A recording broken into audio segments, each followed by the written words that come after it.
حضرات مکرم، یہ دراصل صرف قرآن کو سمجھنے اور پڑھنے کے مختلف انداز ہیں، اور میں ذرا ان چیزوں سے ذرا سکپ کرتا ہوا اس سورت کی ایک اور آیت پر پہنچتا ہوں اور وہاں پر لا کے بات ختم کرنا چاہوں گا۔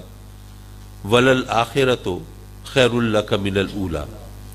اے محبوب، یہ کہتے ہیں کہ میں نے تجھے چھوڑ دیا ہے، یہ کہتے ہیں کہ میں نے تجھ سے منہ پھیر لیا ہے، میں تجھ سے خفا ہو گیا، ناراض ہو گیا۔ اے محبوب، جس سے میں ناراض ہو جاؤں اس کا حشر کیا ہوگا؟ جس سے میں پھیر لوں پھر اس کی اوقات کیا ہوگی، حیثیت کیا ہوگی؟ پھر تو ہر آنے والا لمحہ اس کے لیے تباہی لائے گا، بربادی لائے گا، خرابی لائے گا۔ لیکن اے محبوب، تیری شان تو یہ ہے کہ تیرے لیے ہر آنے والا لمحہ گزشتہ لمحے سے بہتر ہے۔ تیری فضیلت کا اعلان کر رہا ہے، تیری عظمت کا وہ نقیب بنا ہوا ہے۔ تو اے محبوب، جب تیرا ہر آنے والا لمحہ گزشتہ لمحے سے بہتر ہے تو پھر یہ کیسے کہہ سکتے ہیں کہ میں تجھ سے ناراض ہو گیا ہوں؟ یہ جھوٹے ہیں، یہ غلط کہتے ہیں، اور ان کو غلط ثابت کرنے کے لیے کوئی اور دلیل نہیں چاہیے، تیرا چہرہ دکھانا ہے اور تیری عمر مبارک سامنے رکھنی ہے۔ جب ہر آنے والا لمحہ تیری عظمت میں اضافہ کر رہا ہے تو کوئی کیسے کہے گا کہ میں نے تجھے چھوڑ دیا ہے اور تجھ سے ناراض ہو گیا ہوں؟ حضرات مکرم، تقریر تو میں کر چکا، ایک نصیحت میں آخر میں ضرور کرنا چاہوں گا۔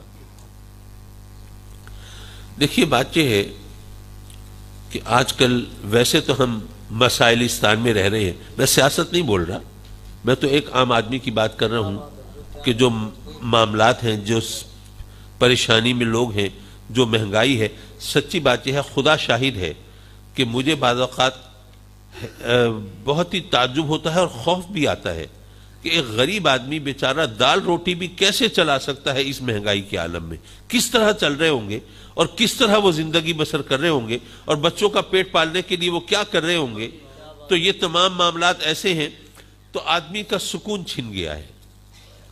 اب اگر میں آپ سے پوچھوں کہ آج کی دنیا کا سب سے بڑا مسئلہ کیا ہے تو ہر شخص اپنی عقل کے مطابق جواب دے گا نا۔ کوئی کہے گا جی سب سے بڑا مسئلہ مہنگائی ہے، کوئی کہے گا جی سب سے بڑا مسئلہ بے روزگاری ہے، کوئی کہے گا جی سب سے بڑا مسئلہ کرپشن ہے، کوئی کہے گا جناب سب سے بڑا مسئلہ بس وہ اقتدار کی کشمکش ہے، کوئی کہے گا جی سب سے بڑا مسئلہ یہ ہے کہ بچیاں گھر میں جوان بیٹھی ہیں، رشتے نہیں مل رہے۔ ہر ایک اپنے حالات دیکھ کے بتائے گا نا۔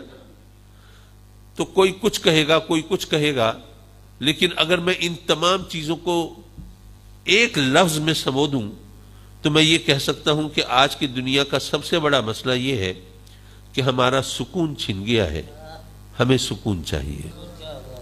ہمارا قرار لٹ گیا ہے، ہمیں قرار چاہیے۔ وہ سکون چھننے کے اسباب مختلف ہو سکتے ہیں، قرار لٹنے کی وجوہات مختلف ہو سکتی ہیں۔ کسی کا سکون چھنا ہے غربت کی وجہ سے، اور کسی کا سکون چھنا ہے دولت کی فراوانی کی وجہ سے، کسی کا سکون چھنا ہے اولاد نہ ہونے کی وجہ سے، اور کسی کا سکون چھنا ہے اولاد کے گمراہ ہونے کی وجہ سے۔ وجوہ مختلف ہو سکتی ہیں، لیکن نتیجہ ایک ہی ہے کہ ہمارا سکون چھن گیا، ہمیں سکون چاہیے۔ ہمارا قرار لٹ گیا، ہمیں قرار چاہیے۔ یہ لٹا ہوا قرار، یہ چھنا ہوا سکون، یہ کیسے میسر آئے؟ ایک گھسا پٹا پرانا سا لطیفہ ہے، شاید اس سے کچھ رہنمائی ملے۔ کچھ نوجوان جا رہے ہیں، راستے میں سڑک پہ دیکھتے ہیں کہ ایک ضعیف بوڑھا آدمی کوئی چیز ڈھونڈ رہا ہے، تلاش کر رہا ہے۔ سوچتے ہیں باپ دادا کی عمر کا بندہ ہے، مدد کرنی چاہیے۔ بابا جی کیا ڈھونڈ رہے ہیں؟ بیٹے سوئی گر گئی تھی، وہ ڈھونڈ رہا ہوں۔ سوچتے ہیں کہ مدد کریں۔ بابا جی ہم ڈھونڈ دیتے ہیں، بہت شکریہ بیٹے۔ اب انہوں نے ادھر ادھر نظریں دوڑائیں، دیکھا اب اتنے نوجوان تھے، کہیں سوئی نظر نہیں آئی، تو 2-4 منٹ میں ہی انہوں نے تسلی کر لی سوئی یہاں کہیں نہیں۔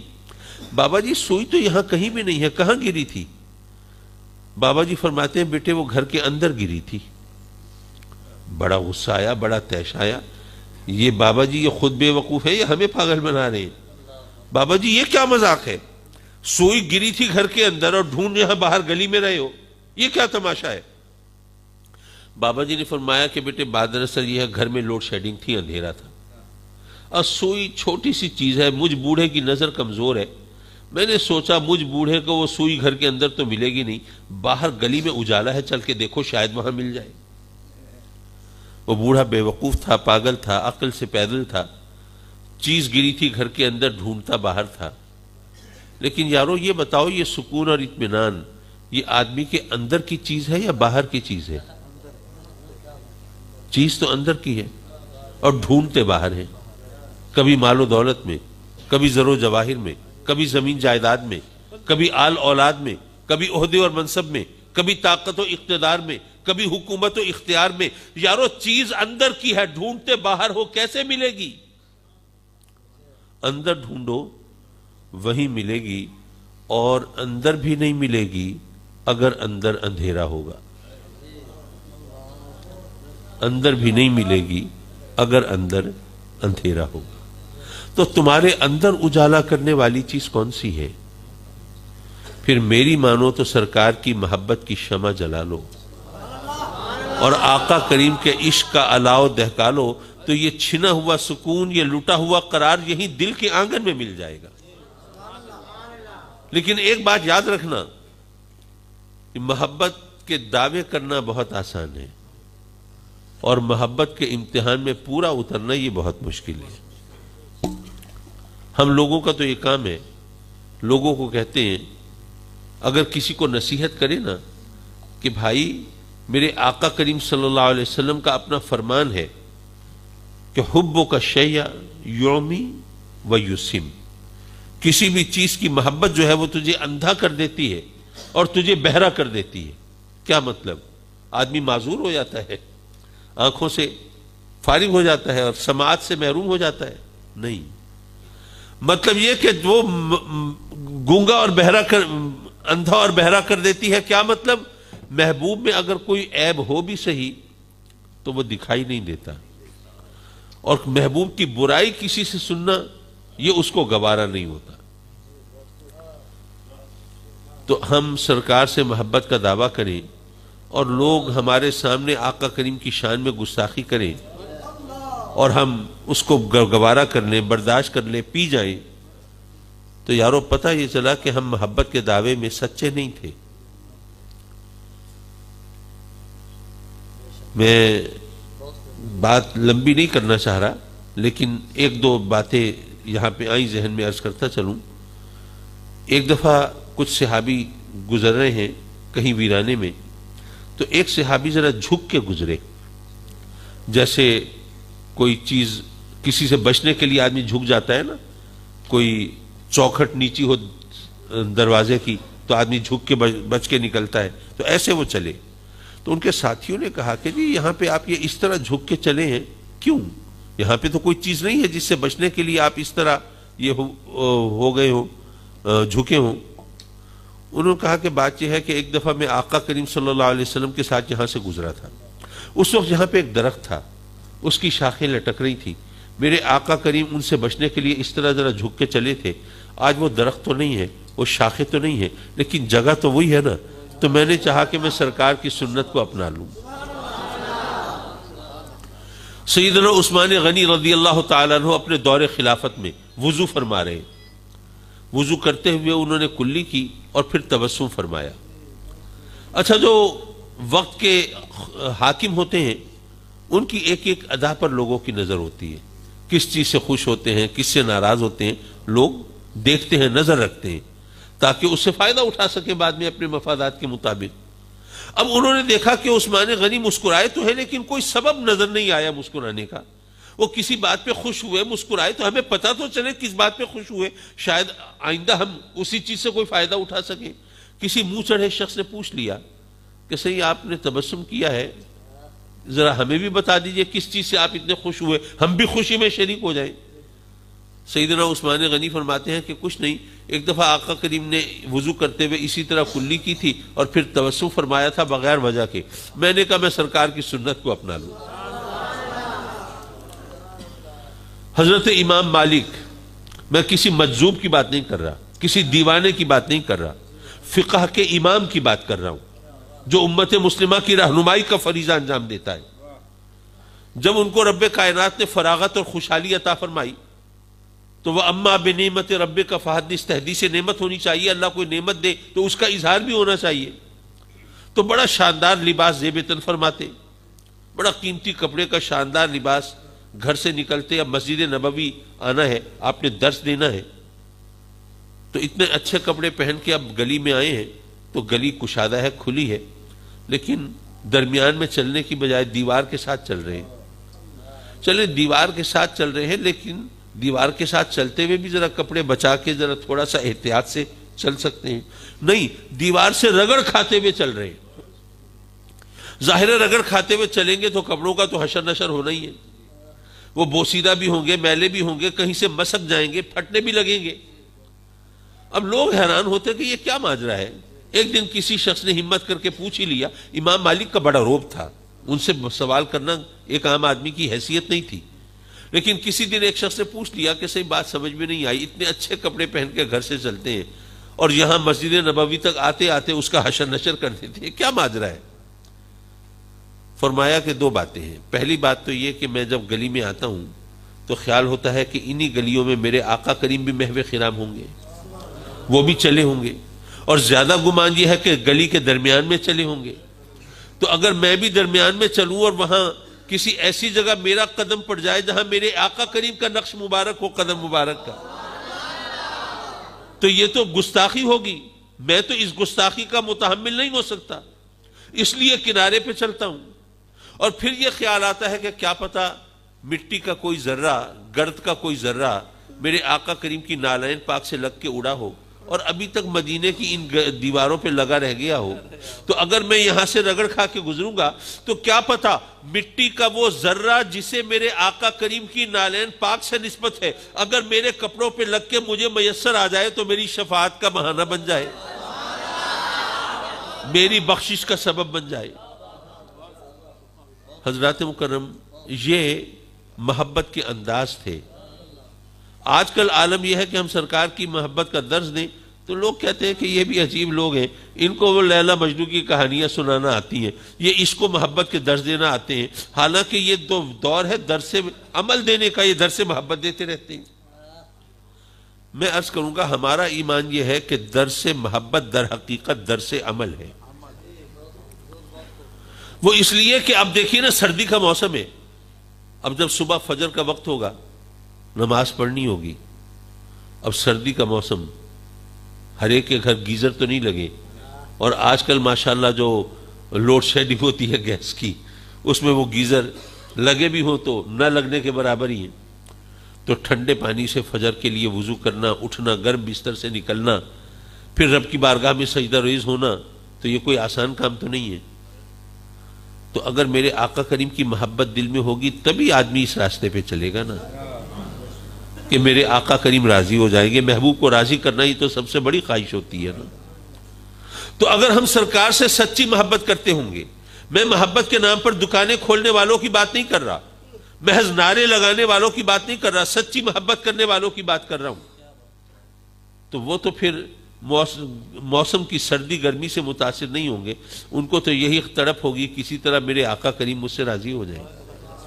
آدمی نے پائی جوڑی، پیسہ جمع کیا، ایک معقول رقم جمع ہوئی تو کئی خواب اس کی آنکھوں میں تیرنے لگے، بچی کی ڈولی اٹھانی ہے، بچے کو کاروبار کرانا ہے، یہ ضرورتیں ہیں، مکان کی مرمت کرانی ہے، فلاں کا قرضہ دینا ہے، یہ ہے وہ ہے، اتنے میں جناب حکم آیا کہ اس مال کا 40واں حصہ تم نے اللہ کی راہ میں خرچ کر دینا ہے، ان غریبوں کو بانٹ دینا ہے جو کہ تمہاری محنت میں شریک نہیں ہے، محنت کے پھل میں شریک ہیں۔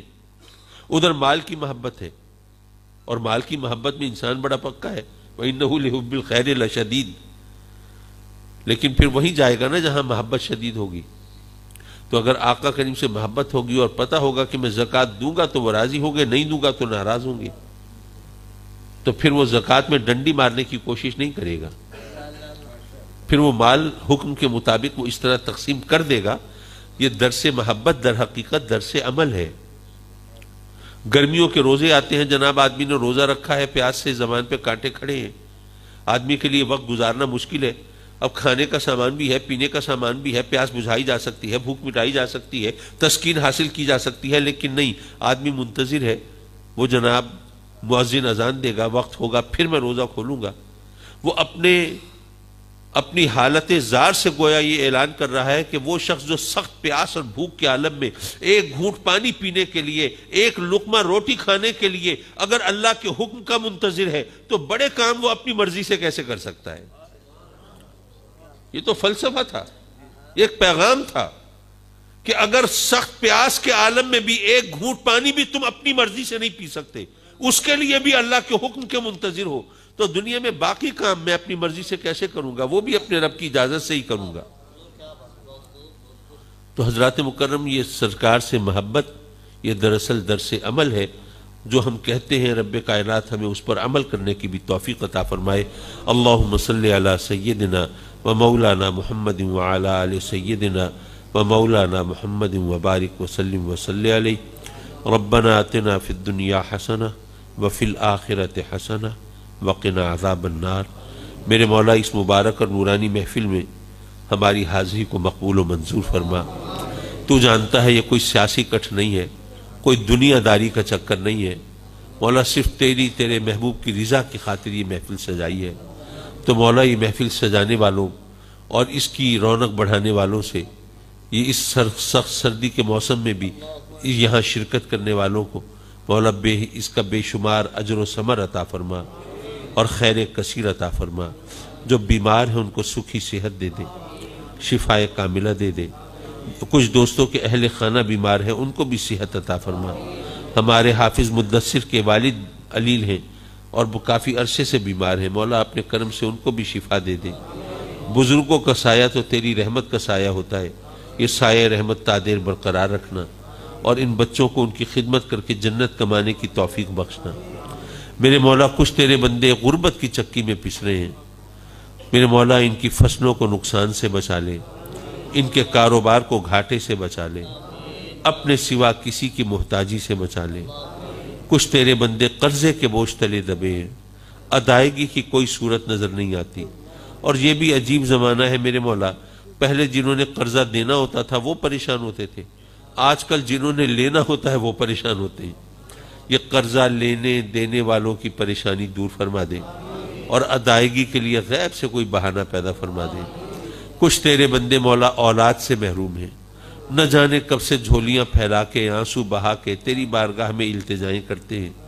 اپنے کرم سے مولا، محض اپنے کرم سے ان کی دعائیں قبول فرما لے اور ان کو اولاد کی نعمت عطا فرما دے، اور جن کو تو نے اولاد دی ہے مولا انہیں اولاد کے دکھ سے بچا لے۔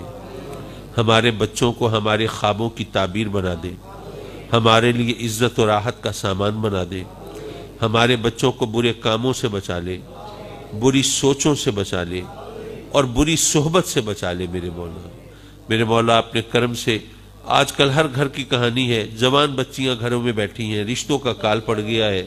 میرے مولا اپنے کرم سے، اپنے حبیب کے صدقے میں یہ بوجھ بھی تو نے اپنے کرم سے ہمارے کندھوں پہ ڈالا ہے، تو اپنے فضل سے بحسن و خوبی سبکدوش بھی کرا دے۔ بچے بچیاں اپنے گھروں میں آباد شاد ہو میرے مولا، اور ان کو خوش دیکھ کے ہم بھی تیری رحمتوں کے گن گائیں میرے مولا۔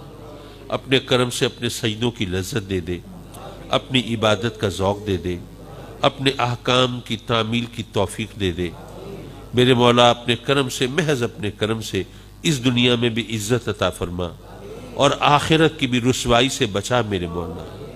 میرے مولا ہماری ان دعاؤں کو مقبول و منظور فرما، اس مسجد کو بھی آباد رکھنا، اور جو تیرے گھر کو آباد کریں تو ان کے گھروں کو آباد رکھنا۔ آمین آمین آمین یا رب العالمین۔ وصلی اللہ تعالی علی خیر خلقہ و نور عرشہ محمد وآلہ وصحبہ اجمعین۔ ایسی پیاری ویڈیو دیکھنے کے لیے چینل کو سبسکرائب کریں۔